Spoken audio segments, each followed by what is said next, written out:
Lately, I can't stop asking myself a question that sounds simple until you realize how often it explains everything. It shows up after the dismissive text, the unpaid invoice, the family dynamic that expects you to be strong and need nothing, and the conversation where someone mistakes defensiveness for maturity and your honesty for the problem. It lives in the fatigue of being the lucid one around people committed to staying vague. Where have all the grown-ups gone? I'm not talking about adults. They are everywhere.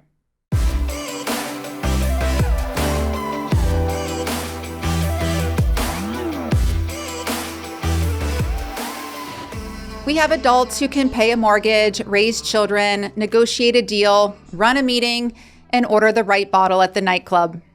Grown-ups, on the other hand, are much rarer.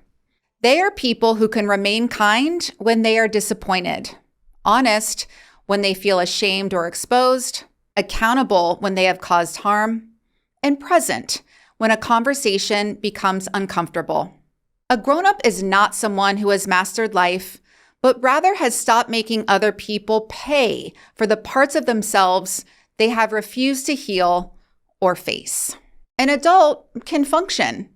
A grown-up can face themselves. An adult can build a life that looks responsible from the outside.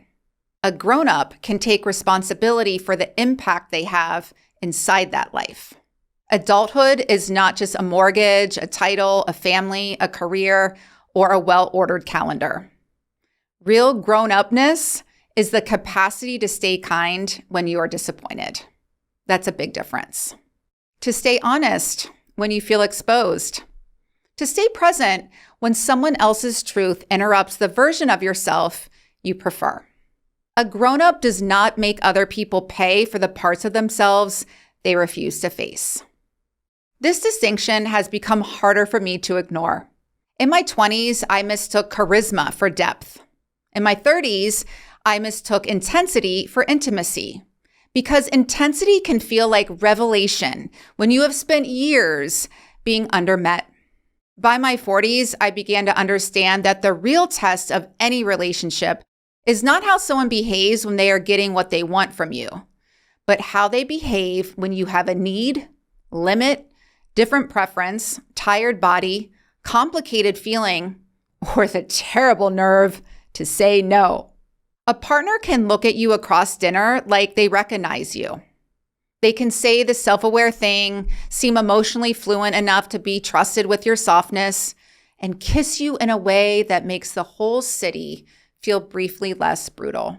And then the next day, they can turn your limit into evidence against you. They will call their disappointment honesty, their judgment maturity, and your need for rest immaturity, because it is easier to make you wrong than to metabolize the feeling of not getting their way. A family can insist it loves you while making no meaningful room for who you actually are.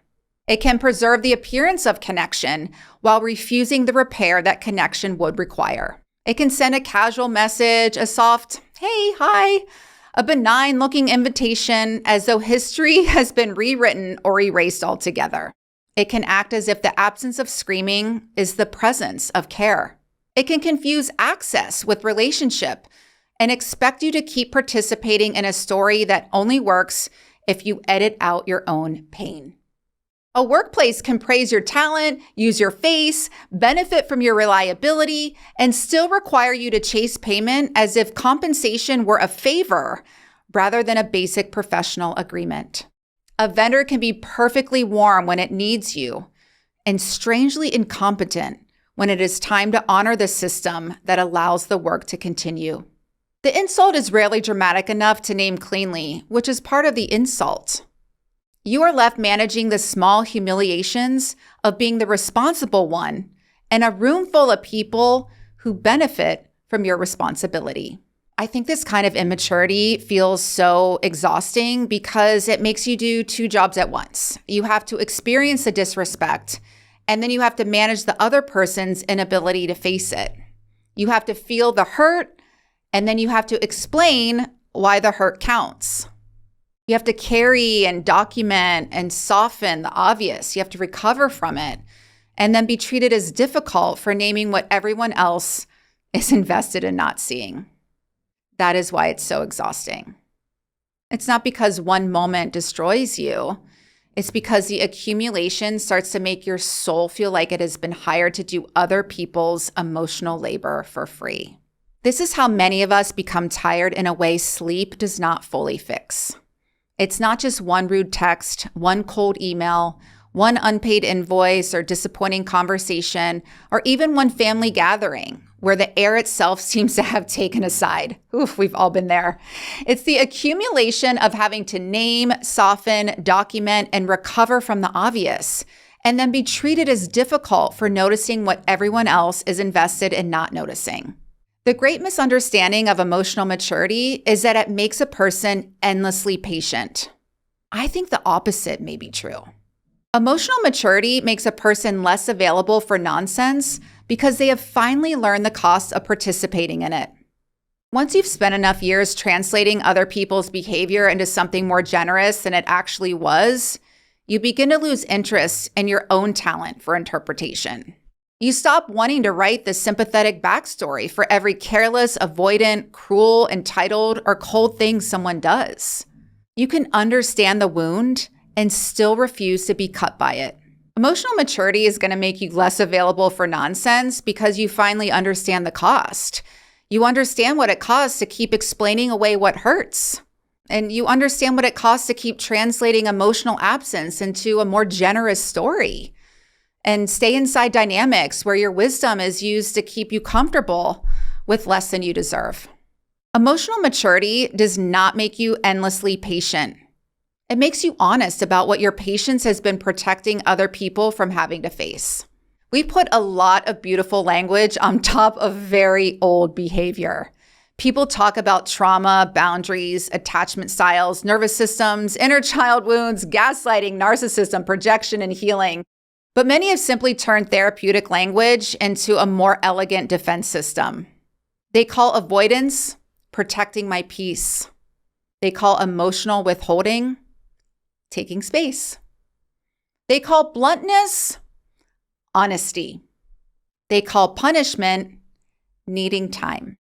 They call control standards. They call an inability to apologize not wanting drama.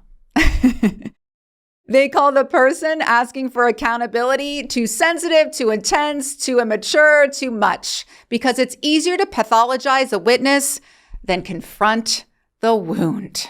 Ugh. So beautiful language just becomes this defense system because it gives people a more sophisticated way to avoid the truth. The words may be beautiful or even accurate, but if they're being used to make accountability optional, then they're no longer healing language. They're armor. Protecting my peace can become a way to avoid repair.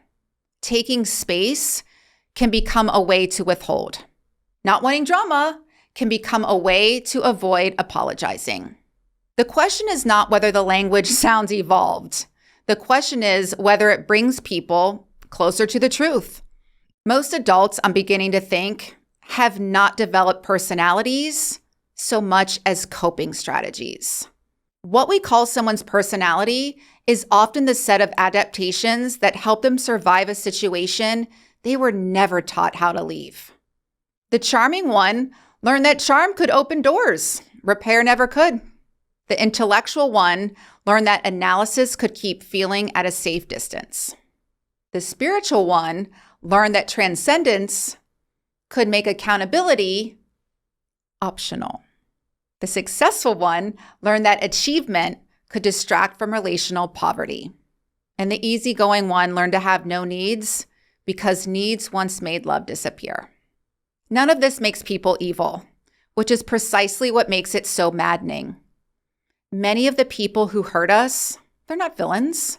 They're underdeveloped, defended, frightened, proud, lonely, in ways they cannot confess, and ashamed in ways they do not know how to metabolize. They don't wake up thinking they will be unkind today. They wake up believing they are good people, And then the moment reality asks something challenging of them, they outsource their discomfort to the nearest emotionally honest person, who is often the one who gets blamed.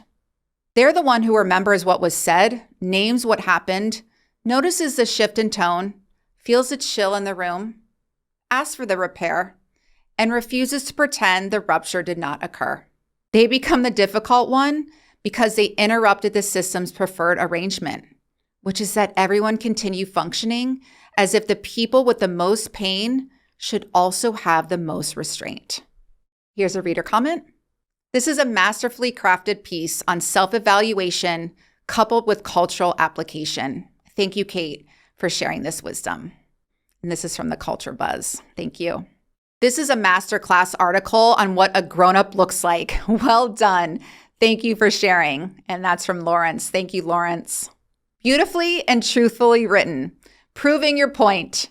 We can recognize the signs of our cultural and generational conditioning and be able to navigate them without being at their mercy or suffer their terms. I have learned that I can send someone good wishes while I gracefully walk away and mean it. Thank you for writing this. It's wonderfully insightful. Thank you. Worth chewing on. This is especially punishing for sensitive people because sensitivity is data. The sensitive person detects the distortion early. They feel the punishment inside the silence and contempt inside the joke. They feel the absence inside the invitation and the obligation beneath the offer. For years, I mistrusted that sensitivity because other people were so skilled at dismissing it.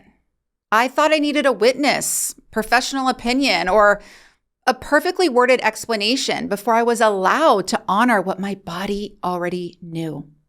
Since becoming healthier, I have never been so lonely. You stop absorbing the tension, and everyone calls you tense. You stop over-explaining, everyone calls you cold. You stop auditioning for basic respect, and everyone wonders why you've become so hard to reach. For years, many of us were taught to mistrust that knowing because other people were so good at dismissing it. But the body is often the first honest journalist on the scene. It reports before the mind is ready to hit publish. We have confused adulthood with endurance for far too long. We've praised the person who can take it, keep smiling, keep the peace, absorb the family dysfunction, the romantic inconsistency, the professional disrespect, and the emotional illiteracy of everyone around them while remaining pleasant enough to be invited back. We've mistaken self-abandonment for grace. That is why the question of grown-ups is not merely personal, but cultural. We know how to talk about love while treating people carelessly. The grown-up understands that repair, that's intimacy. The grown-up knows that apologizing does not make you small. It makes the relationship safer. The grown-up can hear, that hurt me, without immediately turning the conversation into a referendum on their goodness. The grown-up can be disappointed and still be kind. The grown-up can want access to someone's warmth and still respect the conditions required to protect it. I do not always know where all the grown-ups are, but I know what it feels like when you meet one. There's less guessing and less managing of someone else's unmanaged shame. You don't have to become a detective, a translator, a therapist, a mother, a lawyer, and a publicist for your own pain.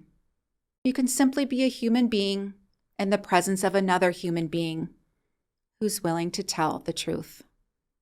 That is the kind of relationship I trust now. Not the perfect or most intense relationship with the best story or deepest chemistry. I trust the relationship where repair is possible. Kindness survives disappointment. And accountability is not treated as an attack. At a certain point, adulthood stops being about understanding everyone. It becomes about no longer volunteering for the consequences of what they refuse to understand. You may still love people and see the child inside the adult who wounded you. You may still recognize the fear beneath the arrogance, the shame beneath the silence, and the longing beneath the control. Recognition, however, is not an obligation to remain available. Maybe the real initiation is to stop asking emotionally irresponsible people to become grown-ups before you're allowed to leave. Some will become grown-ups. Some will not. Some will do just enough work to speak beautifully about growth while continuing to behave poorly when it matters. Some will lose extraordinary people and tell themselves a story in which they were the ones who were misunderstood or mistreated. At some point, I have to let them keep that story without offering my life as evidence. The work is not to make everyone understand what they squandered. The work is to stop being squandered. I'm no longer interested in relationships that require me to abandon myself in order to keep them alive. I'm available for love, but not the kind that asks me to disappear inside it. I'm available for kindness, but not the kind that only appears when everything's easy. I'm available for truth, but not the kind people use to excuse their coldness. I'm available for repair, because repair is where love becomes real. And if that makes me difficult, maybe difficulty has been misnamed. Some of us were never difficult. We were simply the first ones to grow up.